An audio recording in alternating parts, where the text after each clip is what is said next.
Hi, Sandi Maki here with a little bit of heavy breathing just before midnight.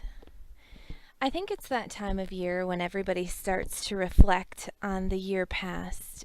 And for me, I'm going back just a little bit further than only a year. I'm thinking back today to the start of the Insights group. I suppose this is on my mind because I'm in the planning stages for a really rockin' holiday party this year. The Insights holiday party and gratitude celebration to say thank you to a whole lot of local people that have been so inspirational along the way. So I'm thinking about the Insights group from the location that was the beginning or where it all started on Grand River.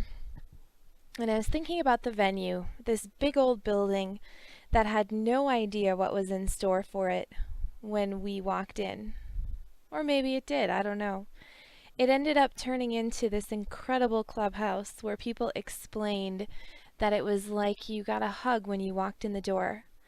It wasn't uncommon for people to be driving down the road and pull in the parking lot and walk in the front door, only to be greeted by an empty front desk and see really cool things on the walls and decorations and wander around to find someone and end up saying, "I'm not sure why I'm here, I just had to stop in."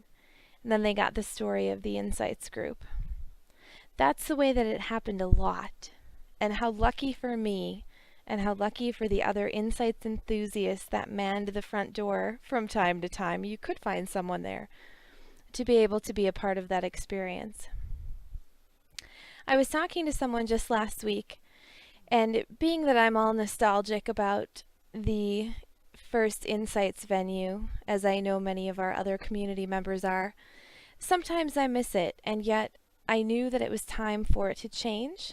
And I was talking to someone last week, and she put it into a great perspective. So thank you, Cherie, for telling me that where we were going with Insights, we needed to not have the building anymore. And where we were moving into a new phase in what the Insights group would be, it needed to go. So it served its purpose for a time. It was a great launching pad having that particular venue. It was a great place to bring community together. We did so many amazing things there. You know, talk about a building 6,000 some square feet that we ended up having to make cozy, homey, and put furniture in. I spent a lot of time in that building, and I loved every minute of it. It was huge, it was expansive. At night when all the lights were out, it was amazing when it was the holiday time because it would be all lit up inside with Christmas lights. And yet being alone in the building after dark was never a problem. It felt so safe and secure. So thinking about that venue and being nostalgic, I have to say that I miss it, and I miss it a lot. And yet I know that I wouldn't be where I am and doing the things that I'm doing now if we hadn't left a little piece of that behind. So that's sad in a way, but the connections and the people that we're able to meet and the things that we're able to do serve a much greater impact when we're able to be mobile. Hindsight being what it is, things happen just perfectly. And sometimes when it's right in front of us, we don't understand. When the time came for us to move out of our first clubhouse, we weren't quite ready for it, yet something was in front of us, so we thought that things needed to change. So we did. And we kept knowing that it was the right decision, and it kept making us sad.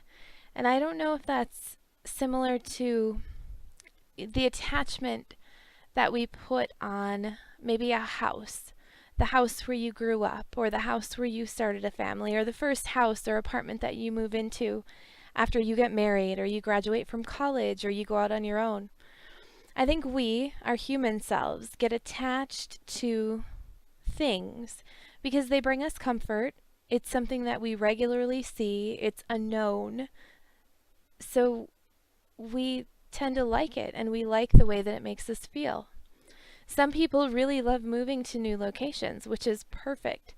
And some people like holding on to places where they've been. So when I think about the Insight's community, I think about all the people in the community, and I also think about the building that held the space for the community. And I'm happy and I'm sad, and I knew that things needed to change, and yet I'm still super connected. And I love looking at the photos of it. And I know when I was in it, I appreciated the space a lot. I appreciated the moments in the space. I remember the holiday party that we had 2 years ago in this space was probably the pinnacle of being in that space for me. Betsy, my bestest friend, interior designer in the whole world, had helped make it sparkle, and she spent hours and hours and hours getting all the decorations and the interior just right to bring out the holiday cheer. She hit a home run. And the day of the party, I can tell you from the moment that guests started to arrive, and I can't even really call them guests because so many were a part of the community. So as the guests and my fellow hosts and hostesses arrived, everything was perfect. And I remember walking around in the building feeling surreal, seeing everything and being a part of everything, and yet observing it with such fascination that an energy like that and a just spirit like that was possible. So when I think about everything that went into the space and I miss it being what it was as much as I miss all of the people that were in it with us. And then in the next moment, I don't have to miss it because a little bit of that community that we had has moved on and gone on to greater and bigger and bolder things. You could say that it graduated in a sense. And then a lot of the energy still exists exactly as it did before in the events, in the masterminding, in the conversations, and in the communication with people that I still have on a daily basis. A lot of which I keep track of in my portal to the universe, which happens to be called Facebook. So it is happy and it is sad all at the same time, sometimes, but only because I put an attachment on a place or a space. But when I celebrate the energy, it's always here. And I can be here in this moment where I'm thinking about it, reflecting on it, and talking about it. And I can also be exactly where I was the night that I walked around, mesmerized and in awe at our holiday celebration. How everything came together just so, and it was perfect. And it still is. So I am in the planning stages for the Insights Holiday Party 2011. I had a venue mostly picked out, and something was telling me, just wait, there's something even better. So I am currently waiting for confirmation that the venue and the plan that I'd like to put together can be finalized. In the meantime, because I am quite impatient, and it is almost the end of November, I put out the save the date invitations. So please, if you're going to be in or around the Brighton area on December the 15th, at approximately 4 o'clock p.m., circle it on your calendar and book the rest of the night because it is going to be fantastic.